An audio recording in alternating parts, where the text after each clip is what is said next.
നമ്മുടെ ഉള്ളിലെ ആ നന്മകളെ പ്രോത്സാഹിപ്പിക്കുകയും അതിനെ വളർത്തിയെടുക്കുകയും ചെയ്യുന്നവനാണ് കർത്താവായ ഈശോ.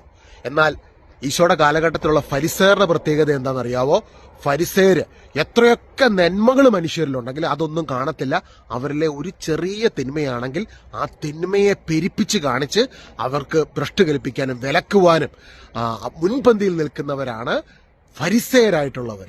ഈ കാലഘട്ടത്തിലും അതേ ഫരിസേയ അരൂപിയുമുണ്ട്, യേശുവിന്റെ അരൂപിയുമുണ്ട്. വിലക്കുന്ന ഒരു ഫരിസേയനാകുവാനല്ല, വളർത്തുന്ന യേശുവിനെ പോലെയായി തീരുവാനാണ് ദൈവപിതാവ് നമ്മളെ വിളിക്കുന്ന. യേശുവാണ് നമ്മുടെ മാതൃക. എബ്രായ ലേഖനം 12-ാം അധ്യായം 1-ാം വാക്യം. വിശ്വാസത്തിന്റെ നായകനും അതിനെ പൂർണ്ണതയിലേക്ക് എത്തിക്കുന്നവനുമായ യേശുവിനെ മുന്നിൽ കണ്ടുകൊണ്ട് വേണം നമ്മൾ ഓടുവാൻ. ഈശോയുടെ ദിവ്യ സ്വഭാവം യേശുവിന്റെ കാലഘട്ടത്തിലെ പഴയ നിയമം അരച്ച് കലക്കി കുടിച്ച മതതീഷ്ണതയിൽ എരിഞ്ഞ ഫരിസേയർക്ക് ഇഷ്ടമില്ലായിരുന്നു. കർത്താവിനെ കാൽവരി മലമുകളിൽ കുരിശിൽ തറയ്ക്കുന്ന സമയത്ത് അവർ ആഹ്ലാദ നൃത്തം ചവിട്ടുക. അവർ പറയാണ്, ഞങ്ങളുടെ മതം, പഴയ നിയമത്തെ മുറുകെ പിടിക്കുന്ന ഞങ്ങളുടെ മതത്തിന്റെ വിജയമാണിത്. യേശുവിന്റെ പഠനങ്ങൾ, യേശുവിന്റെ വീക്ഷണകോണുകൾ, യേശു പാവങ്ങളോട് സ്നേഹത്തോടെ പെരുമാറുന്നു, പാപികളിൽ നിന്ന് മുദ്ര കുത്തിയവരെ ചേർത്ത് നിർത്തുന്നു. ഇതൊന്നും അവർക്ക് ഉൾക്കൊള്ളാൻ പറ്റുന്നില്ലായിരുന്നു. അവരുടെ ആ മതത്തിന്റെ വീക്ഷണകോണുകൾക്കപ്പുറമായിട്ട് ദൈവസ്നേഹമാകുന്നു എന്നുള്ള വലിയ സത്യത്തെ സ്വന്തം ജീവിതത്തിലൂടെ, പ്രവൃത്തിയിലൂടെ, വാക്കുകളിലൂടെ ചേർത്ത് നിർത്തുന്ന ദൈവപിതാവിന്റെ യഥാർത്ഥ സ്വഭാവത്തെ പുത്രനായ ദൈവം വരച്ച് കാട്ടിയപ്പോൾ ഏത് വിധത്തിലും യേശുവിനെ കൊടുക്കാൻ വേണ്ടി കർത്താവിന്റെ നന്മകൾ നമുക്കെല്ലാവർക്കും അറിയാം. ഈശോയുടെ നന്മകൾ എന്തൊക്കെയാണെന്ന് നമുക്കറിയാം. കർത്താവ് ചെയ്ത നന്മകളും വാരിക്കോരി നൽകിയ അനുഗ്രഹങ്ങളൊക്കെ നമുക്കറിയാം.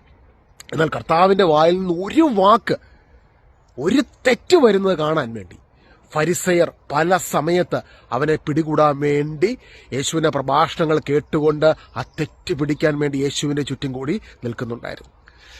എവിടെയെങ്കിലും ഒരു പിഴവ് വന്നു കഴിഞ്ഞാൽ അതിനെ പിടിച്ച് എങ്ങനെയെങ്കിലും, അപ്പൊ ഈശോ ദേവാലയത്തിൽ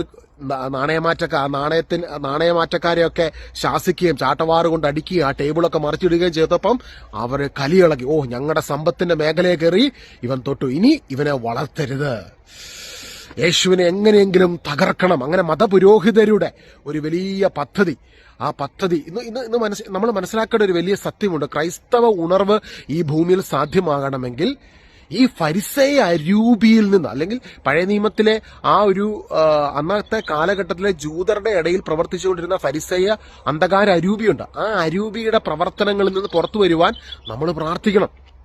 ഫരിസേന്റെ പ്രത്യേകത എന്താ? 100 നന്മകളുണ്ടെങ്കിലും ഒരു കുറവുണ്ടെങ്കിൽ ആ കുറവിനെ അങ്ങ് എലാബറേറ്റ് ചെയ്ത്, എക്സാജറേറ്റ് ചെയ്ത് എങ്ങനെയെങ്കിലും ആ വ്യക്തിയെ നശിപ്പിക്കണമെന്നുള്ള ആഗ്രഹത്തിൽ പ്രവർത്തിക്കുകയാണ്. വിലക്കുന്ന വ്യക്തികളായി ഫരിസേയർ മാറുമ്പോൾ യേശുവിന്റെ സ്വഭാവം എങ്ങനെയാ? ഏതെങ്കിലും വിധത്തില് ഒരു വ്യക്തിയിൽ ഒരു ചെറിയ നന്മയുണ്ടെങ്കിൽ ആ നന്മയെ വളർത്തി വളർത്തി വളർത്തി വലുതാക്കും. അതുകൊണ്ട് ഈശോ ശിഷ്യന്മാരെ തെരഞ്ഞെടുത്തപ്പോൾ തന്നെ ഈശോ ശിഷ്യന്മാരോട് പറയുന്ന ഒരു കാര്യമുണ്ട്, നിങ്ങളുടെ ഉള്ളിൽ വെളിച്ചമുണ്ട്, you are the light of the world. ഇതൊന്നും ഫരിസേയർക്ക് ഉൾക്കൊള്ളാൻ പറ്റുന്നത്. അവർ പറഞ്ഞു, ഇതൊക്കെ എന്ത് പഠനങ്ങളാണ്, ഞങ്ങളുടെ വ്യൂ പോയിന്റിന് അപ്പുറം നിൽക്കുന്ന പഠനങ്ങൾ. നിങ്ങളുടെ ഉള്ളിൽ വെളിച്ചമോ?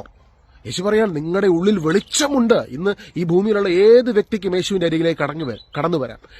ഈ ജീസസ് എന്നുള്ളത് ഏറ്റവും വലിയ പ്രതീക്ഷയുടെ വാതിലാണ്. അവൻ നിന്നെ തള്ളിക്കളയത്തിൽ ഉപേക്ഷിക്കത്തില്ല.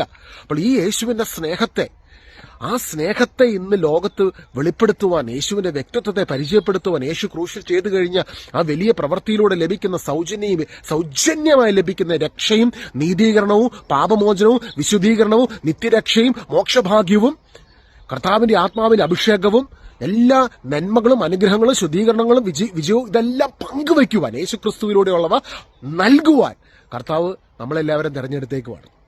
ഇനി നമ്മുടെയൊക്കെ നാട്ടിലൊരു ക്രൈസ്തവ ഉണർവ് നടക്കണമെങ്കിൽ നമ്മൾ ഇത്രയും ചെയ്താൽ മതി.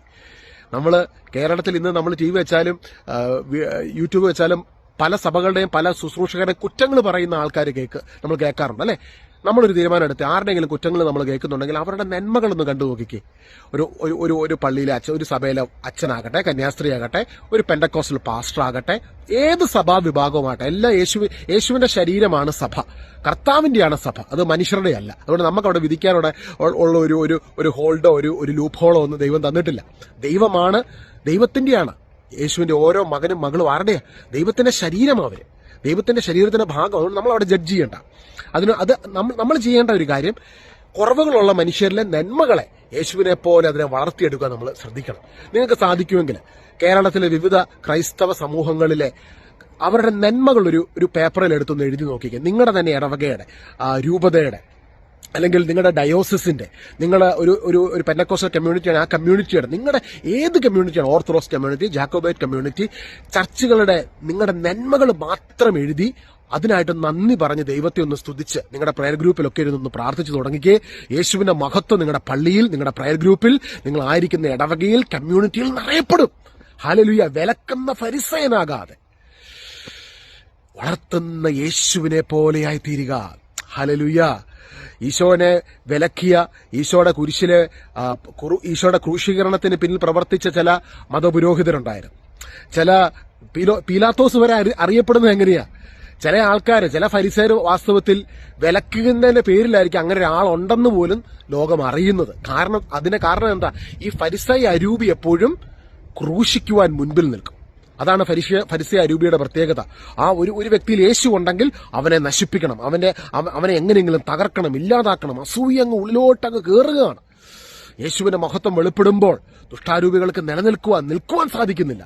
എന്റെ സഹോദരങ്ങൾ, ഇന്ന് നിങ്ങളുടെ ഉള്ളിൽ ദൈവമഹത്വം നിറയപ്പെടുമ്പോൾ നിങ്ങളിലൂടെ വലിയ കാര്യങ്ങൾ ദൈവം ചെയ്യും. പക്ഷേ നിങ്ങളെ മുറിപ്പെടുത്തുവാനും വേദനിപ്പിക്കുവാനുമായി വ്യക്തികളെ പൈശാച് ഉപയോഗിക്കുമ്പോൾ അവിടെ കർത്താവ് നമ്മളോട് ആവശ്യപ്പെടുന്നത് അവരോട് ക്ഷമിച്ചുകൊണ്ട്, യേശുവിനെ പോലെ കുരിശിൽ കടന്നുകൊണ്ട് കർത്താവ് എന്താ ചെയ്തത്? പിതാവ്, ഇവർ ചെയ്യുന്നത് എന്തെന്ന് ഇവരറിയുന്നില്ല, ഇവരോട് ക്ഷമിക്കണമേ. മതപുരോഹിതരോട്, റോമൻസിനോട്, ജൂതന്മാരോട് കർത്താവ് ക്ഷമിച്ചുകൊണ്ട് പ്രാർത്ഥിക്കുകയാണ്. കാരണം മഹത്വത്തെക്കുറിച്ചുള്ള പ്രത്യാശ, ക്രിസ്തുവിന്റെ ആ റെവലേഷൻ അവർക്ക് ലഭിച്ചില്ല. ഇന്ന് നമുക്ക് പ്രാർത്ഥിക്കാം, ഈ റെവലേഷൻ ലഭിക്കാത്തവർക്ക് ലഭിക്കട്ടെ.